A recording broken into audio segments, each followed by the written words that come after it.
All right, good morning. Welcome in. Friday focus of the week. It is July 30th. So this week's code of conduct is don't overpromise and underdeliver. It's an important one to making sure that we're trying to really pre-plan the best we can so we can try to maintain our schedules, but let's not try to overdo it when we can't meet those goals. My apologies. Last week I forgot to put the days without a recordable injury up. So we had another 7 days, so 14 straight days. So excellent job. Keep it up. Let's keep identifying those hazards and setting up proper controls to eliminate our exposure as much as we can. But if something does happen, please report so we can remedy the situation immediately and correct any behaviors or any unsafe conditions accordingly. With that said, I'm going to kick it over to Amy this morning for another wellness series on ankles. We've had a little bit of an uptick on ankle injuries this year, so we thought we could talk a little bit about prevention and remedies this morning. So thanks for joining us, Amy, and we're excited for the presentation. Good morning. Let me share my screen here.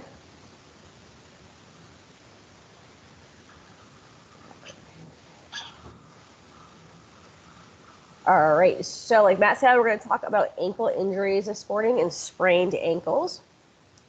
So this is your foot and ankle. If you take a look here, it's fairly complex. It has quite a few bones and a lot of joints.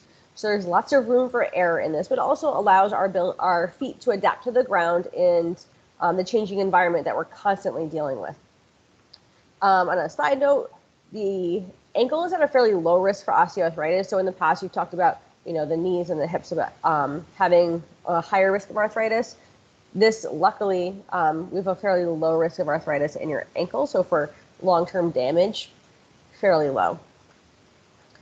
So when we talk about ankle sprains, we're talking about the ligaments of the ankle pulling or tearing. The ligaments connect two bones together.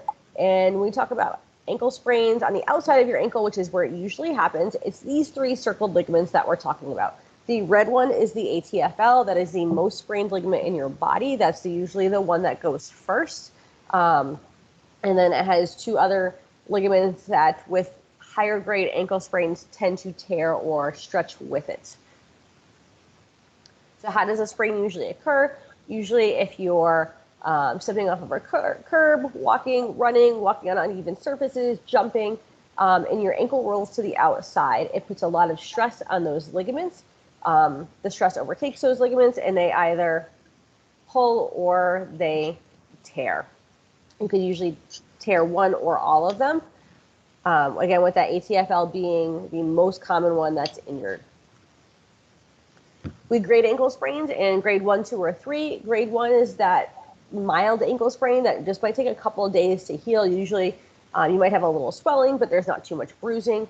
Grade 2 goes from anywhere from a 10% tear to a 90% tear. This is the biggest range of an ankle sprain. This is where most ankle sprains fall, where it could take a week to get better, or it might take closer to 6 weeks to get better. And a grade 3 sprain is a sprain that's fully torn, or a ligament that's fully torn. So what do you do if you sprain your ankle? And how do you know if you have to go seek medical care? Biggest thing is if you can't put weight on that foot. So if you sprain it, you stand up, can't put any weight on it, sit down for a few minutes, try again. If you still can't put any weight on it, that's usually a good sign to go get an x-ray or go seek care to see if the doctor wants you to get an x-ray. Make sure you didn't fracture anything. In most cases, you could just go through this protection, rice, ice, compression, and elevation for the first few days to help manage pain, swelling, and bruising. So with the protection, that means if you have an ankle brace, you could throw an ankle brace on it. If you have a boot or you're given a boot by your doctor, that's to help limit motion. So this tear or the stretching of those ligaments aren't overstrained. Resting it, trying not to be on your feet too much, using crutches or a cane to help, icing, compressing with a wrap, and elevating to help with the swelling. So no matter what, those are the first things you're going to do. If you're not sure if you have to seek a doctor and medical care, you can always do this first for a day or so and then go. This isn't, ankle sprains aren't one of those things where, if you don't go immediately, care changes. If you wait a day and you still can't walk on your ankle, then that's a sign, yep, we definitely need to go to the doctor. So what do we do for treatment when you do either see a doctor or a physical therapist? Usually that first thing is some kind of protective bracing or taping. Often doctors will give you a brace. If you come see us, we tend to tape it. And this is really to control that early motion to reduce stress. Really important to start early range of motion. So doing ankle pumps, so toes up and down, ankle circles, writing the alphabet with your ankle, and just to reduce the chance of stiffness happening in your ankle. That's always the worst, is you go from this ankle that's really floppy and loose from spraining it to now something that's stiff that we have to work on in a different way. So really making sure the ankle stays moving within your kind of comfort range of motion. Next two things that we work on is, as the ankle starts to feel better, the swelling starts to go away, is balance. So standing on one leg. So somebody that had a really mild ankle sprain, that if you're doing this at home, standing on one leg while you're brushing your teeth, really working on getting those little receptors that tell your body where it is in space to start working again, because they tend to be injured when you sprain your ankle. And then really basic TheraBand strengthening, heel raises, are the next step that we want to do. And then finally, you're going to get back to normal functional exercises, squatting, lunging, stairs, moving side to side, and all those higher level things that you do in your normal job. What do we do for prevention? Biggest thing for prevention is just to be aware. Be aware that when you're getting in and out of a vehicle, a truck, some machinery, if you're jumping down on uneven ground, maybe think twice about that. Stepping down, being aware of the ground that you're stepping onto as you're getting out of a vehicle or any heavy machinery. If you're getting in and out of ditches or anything like that where you're changing surfaces, again, really being aware of what your footing is. If you're somebody that's been prone to ankle sprains, maybe wearing boots that are higher that go over the ankle rather than below the ankle boots, that can also help to protect that ankle. And then just doing basic exercises daily. Again, the easiest one is really standing on one foot while you're brushing your teeth or doing something in your house, and you're not taking extra time out to do any exercises.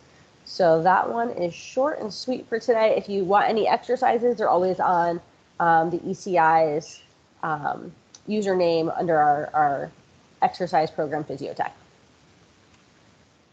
Thank you. Thank you very much. Very informative, Amy. You're welcome. So, Amy, it seems like a sprain can easily turn into some level of fracture in the bone because the ligaments are just pulling so hard or against the bone. That's a good question. So in adults, we tend to sprain first rather than fracture because our ligaments are so, our bones are so strong, the ligaments tend to go first. Usually you're not going to fracture unless you're someone that either it's a really big injury and that bone goes first, or you're someone that sprains so much that there's no ligaments left and it goes right to the bone. But you usually don't see that transfer. And then in kids, we usually see the fractures first. Yeah, I see. Good. All right. Question. Thanks for the info. You're welcome.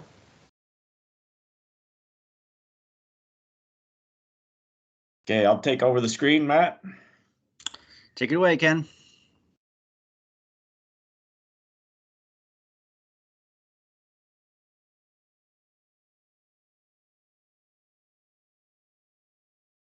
Okay, whoops, wrong one.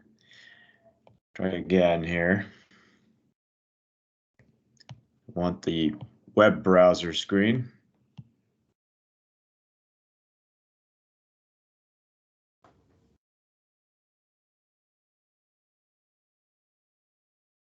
I think it's right here.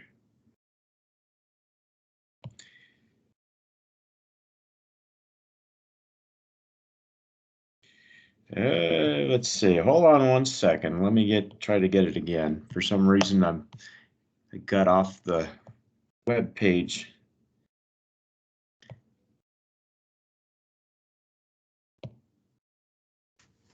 There we go. Okay, now I gotta find the teams again.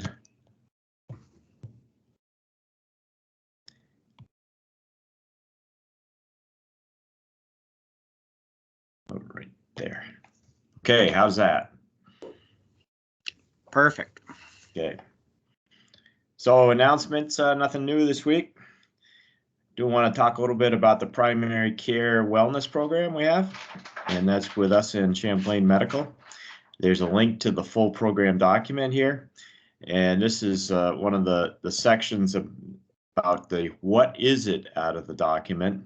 And the point is that we're investing in you, our employees, so that you can invest in your own health and access to care and no cost for the visits. That's no copays, no deductibles. So also part of that is we have a yearly comprehensive physical and screening done for with age appropriate lab testing. We have a walk-in acute care for illness service, so physical and mental and injuries during your and it's available during the Champlain Medical business hours. Chronic care by appointment, and again, that's without copay and doctor fees as long as it's handled within the Champlain Medical. Assistance in finding cost-effective prescriptions, because we know that prescription drugs are one of the most costly parts of healthcare, and there are ways to get around some of those high costs, and Champlain Medical is good at figuring that out. They'll give you a referral if there's something specialty care needed beyond the services of Champlain Medical, and that's the cost is not included for this other level of service outside of Champlain Medical, but to go to any of these specialists, you still need a referral from a doctor. So it's that starting point. And recommendations from the Champlain Medical on preventative testing. For an example, if you're an employee with a history of smoking, a low-dose CT scan of your lungs look for cancer before it creates symptoms. And preventive testing outside of CMUC is not included in the wellness program, but getting it all set up and figuring out what you need is. So to read more about all these services and limitations and the benefits, look on the link at the top there. It's really, I think, a great opportunity if you're whether you're in a health insurance program or whether you're not. Either way, there's a lot of good benefits to it. So for weather outlook for the coming days, a little cooler and a little rain this morning. That's supposed to be passing here within the hour.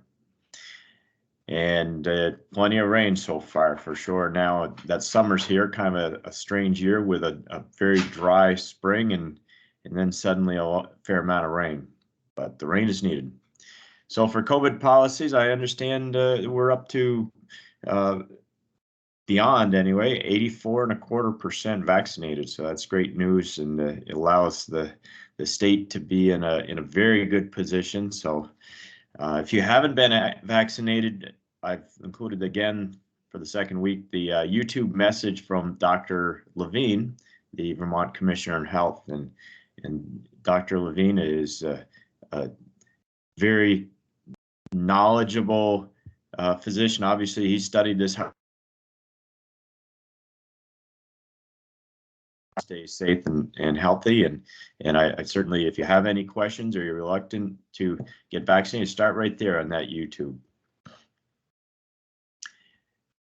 And for the project this week, we have the Whitney Hill Homestead renovations in Williston, and we're contracted with J.A. Morrissey for the exterior improvements related to the renovations at the Whitney Hill Homestead Senior Living Facility, and that's a Cathedral Square property. Our scope of work includes various site items related to the renovations, including a new stormwater collection and detention system with fencing, minor water line work for the sprinkler system, new concrete sidewalks, ramps, stairs, entrance pads, site lighting, pervious brick pavers over a crushed stone infiltration bed, regrading around the site, and pavement infills to bring it all into existing pavement. It's kind of hard to see a little bit, but the main complex is like essentially 3 or 4 buildings, and 3 of them are kind of merged together there. Kind of limited on parking, which is been a challenge for us and all the subs and Jay Morrissey, like very limited on the parking, considering the number of trades on the site. And then here's the stormwater detention system right along the road before you enter into the complex. We started to work way back in the colder months of the year. Then everything turned green, and then we proceeded to make it muddy. This was building the stormwater pond, and I think that was one of the few times in the spring where it did rain, but it proved to work. This is, I would guess this is right around my birthday, around May 6th, because Matt went around and got pictures of all the crews together. And then later on, after the fencing was installed and grass is growing, stormwater detention is working. Like I said, there was a lot of concrete ramps and walkways, little entrance pads, matching existing surfaces. Here's the pervious pavers. Look great, little herringbone design. Some site lighting. There's the stone infiltration under the pavers. And the completed work there with the paving infills. The new stairs, some landscaping, and matting for the vegetation on the slope. So it's been an ongoing project, many different crews, and being over there here and there, and kind of following around as the work inside proceeds. So from their website, the Cathedral Square Corporation is a nonprofit organization founded in Burlington, Vermont, in 1977. This is what they're saying about themselves. They say they are a leader in the development of affordable, service-enriched housing communities for seniors and individuals with special needs. And for over 40 years, they've been unwavering in their pursuit of their mission to advance healthy homes, caring communities, and positive aging. So great mission they have. And they have nearly 30 housing communities in Vermont. And you don't realize it until you actually notice that a lot of these senior housing communities around here are part of the Cathedral Square system. So they've been nationally recognized, and they're a pretty important social organization for Vermont in helping the elderly. And from the photo archives, here we have a picture at 3 Cathedral Square in Burlington when we worked out there in the spring of 2017. Did some curbing and sidewalk and work around their parking facilities. So that's what I got. Matt, I'll turn it back over to you. Hopefully this rain is subsiding now, and that we can get to work without having a day of being miserably wet. Yeah, thank you, Ken. Thanks for sharing the Cathedral Square and Whitney House. That's some good information on our client that I didn't know about. So thanks for. Yeah, it's a good organization. Yeah, thanks for educating us on our clients. Yeah, yep. Awesome. Well, thank you for the 50 plus that joined. If you did watch in a group setting, just please send me a message. It'd be much appreciated to capture the attendance.